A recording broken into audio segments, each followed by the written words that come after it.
Hey guys, what's up? Back with another video. This time we're gonna do my Impact Wrestling Bound for Glory 2020 review. So let's get this on the way, shall we? The final pay-per-view of 2020. Let's get this underway, shall we? We kicked off the show with a six-way X Division scramble match for the X Division Championship. It was Rohit Raju defending the X Division Championship against TJP, Chris Bay, Trey Miguel, Jordan Grace, which is a very surprising addition, and Willie Mack, one of the former champs, Willie Mack. This was an okay opener. Pretty fun X Division multi-person matchup. Was expecting Jordan Grace to win this one. I remember in my predictions back in 2020, I remember going for Jordan Grace to win this one, but that damn heel Rohit Raju stole one from underneath the nose of TJP.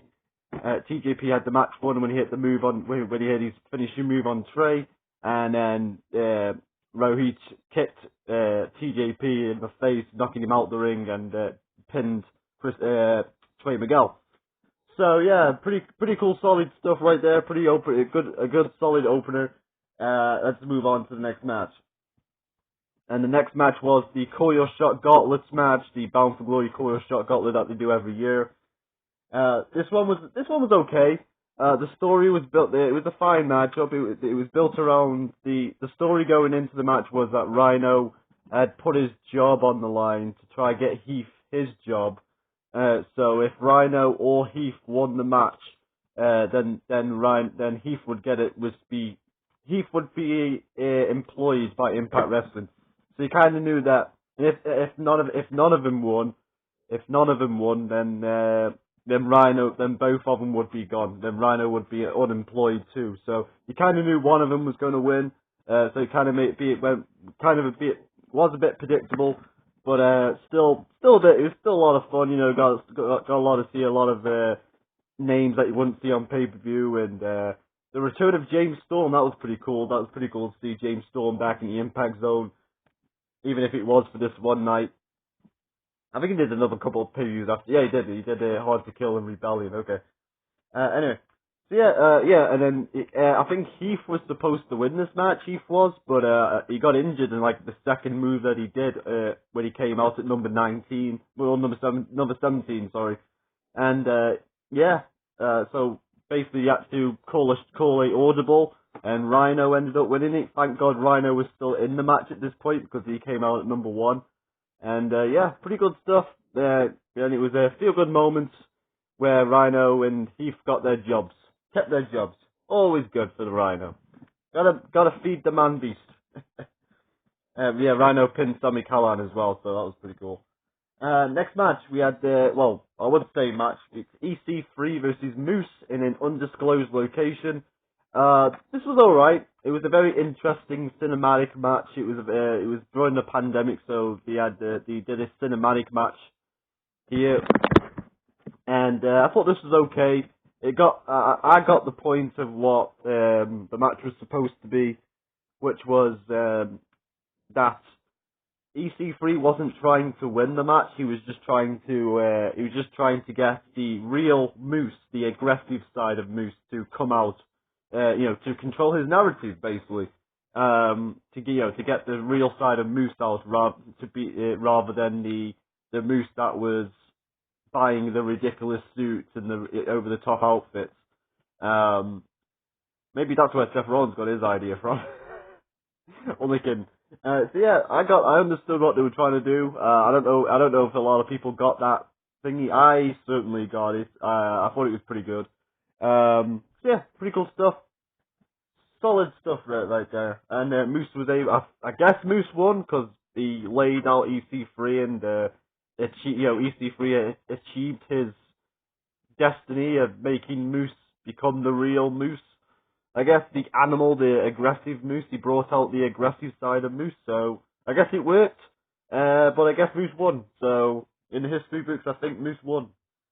Solid stuff.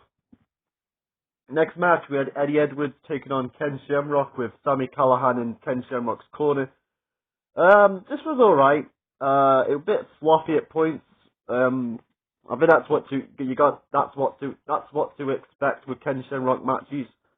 He's kind of getting up there in age, but still looks amazing. He can still ground and pound and do MMA style like the best of them, but I just think it came. He was just very slow. He was just very slow plotting at some points, but it was okay. The match itself was okay, and Eddie Edwards looked like he was going to get the win, but then Sami Callihan turned the lights out in the mid match, and when he came back in, he basically the numbers game got the better of Eddie Edwards, and he got distracted by Sami being there, and that's what caused Eddie Edwards to lose. So pretty decent stuff, but it's not a match I would it's not a match I would go back and watch anytime soon. So it was okay. It was okay, but nah, it was what it was. Then we had the next match. We had the probably my match of the night. We had the Motor City Machine Guns defending the tag team titles against the North, Ace Austin and Madman Fulton, and the Good Brothers in a four-way. First off, this was a fantastic matchup. I really liked it. Alex Shelley was taken out at the start of the match by Josh Alexander with a power driver on the ramp, so Sabin had to do the match by himself. That really put the Motor City Machine Guns title reign in jeopardy. It was pretty decent stuff. I like the double teams. Now Sabin was trying to stay in there, trying to keep his titles. But at the end of the day, it was the North who picked up the victory. Very solid stuff as they out-cheated everyone. They out-cheated the Good Brothers. And they bashed Carl Anderson over the head with a belt and got the win. Pretty decent stuff. Probably my match of the night. As I said, big thumbs up for that one. Then we had the next match. We had Deonna Perazo taking on was supposed to be in Kylie Ray. It was supposed to be Kylie Ray versus Deonna Perazo for the Knockout Championship. Unfortunately, Kylie Ray she had something. I forgot what it was. I think it was a mental. She had something wrong with it or something. I can't really remember exactly what it was. But she missed. But she no-showed Bound for Glory anyway. She didn't turn up. But I didn't like the fact that Impact kept promoting it as a match. All the way up until bell time, until the actual match started. I think they should have, if she wasn't going to be there, I think they should have at least said like, oh, Deonna Perazo, Kylie Ray's got something, something's happened to Kylie Ray, and Deonna Perazo's going to have a replacement opponent on Bound for Glory or something like that anyway, because that's what we got anyway. We got a replacement opponent where Deonna Perazo basically did an open challenge, and she got Su Yung. So Su Yung was the replacement opponent, and of course she was victorious. I wasn't feeling this match. Maybe it's because of the false advertising. I know it's not on Impact. I know it's not Impact's fault for that. Kylie Ray didn't turn up, but I feel like they, as I said before, I feel like they could have announced it ahead of time, like at the beginning of the show, rather than wait until the match starts and then kind of like, oh wait, where's Kylie? I don't know where Kylie is. Oh well, we're gonna do a replacement opponent. I guess it's knowing what we know now, where it didn't lead to anything. I kind of felt like they could have just named the replacement opponents and whatever. But it was what it was. The match itself, I didn't really care about too much. Definitely was a bit of a letdown from what we got at Slamavutri between Deonna Perazo and Jordan Grace. But it was what it was. And Su Yung became the knockout champion.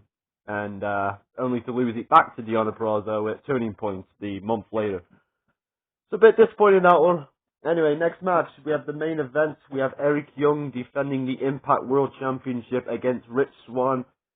This was a good match. Not the best match I've ever seen. Not the best, there's certainly been better main events, but I thought this match was really good. Rich Swann trying to overcome Eric Young and eventually overcoming Eric Young to become the Impact World Champion. Real feel-good moment for Rich Swann, you know, really good stuff. And, yeah, pretty good, pretty solid main event right here. But, yeah, as I said, it wasn't the greatest main event of all time, or it wasn't, you know, it certainly wasn't memorable to me, but it was a good main event, but, it was what it was. Anyway, there you go, guys. There's my, Bound for Glory 2020, review. I'm gonna give it a 6 out of 10. I was gonna give it a 7, but now going back through this event in my head, you know, going through this event on here, kind of made me realize I was like, it was kind of a weak event, really. So I'm gonna give it a 6 out of 10. Not the best of Impact standards, but you know, some of it can't be helped with the pandemic and having no fans in attendance. But I enjoyed Slammer Victory 2020, which had no fans, but this one was kind of a letdown. And continuing, it's supposed to be the biggest pay-per-view of the year. I wasn't feeling it.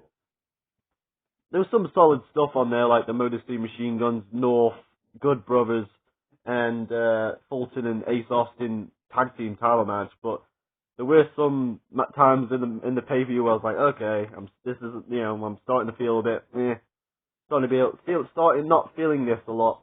So yeah, I'm gonna give it a 6 out of 10, and there you go. Hope you guys enjoyed it. I'm going back to WWE now. I'm going back to WWE pay-per-views going forward. I'm going to go review the entire year of 2018, except Crown Jewel, because I've already done Crown Jewel. So got that to look forward to. Then after 2018 WWE, I'm going to go back to Impact, but 2022. Let's just have a look quickly. We have there's the cover. Might as well show you the disc artwork while I'm at it. I know what you disc lovers are like. there's the disc artwork, kind of like the same as the cover. And there's the back with the matches on the cover on the side. There you go. There you go. Overall, yep, as I said, 6 out of 10. Not the best pay-per-view I've ever seen, but yeah, it was what it was. Kind of glad to get it over and done with. The year 2020, Impact pay-per-views. I can forget about the empty arena stuff for Impact now. Just on the WWE side now. Just on WWE side now that I've got to do with the pandemic stuff, and then we can move on and live our lives. anyhow, guys, that's going to be it for now, guys. Hope you enjoyed the video. Give me a like if I deserve it. Comment below, tell me what you think. And I'll see you guys next time. And I'm out.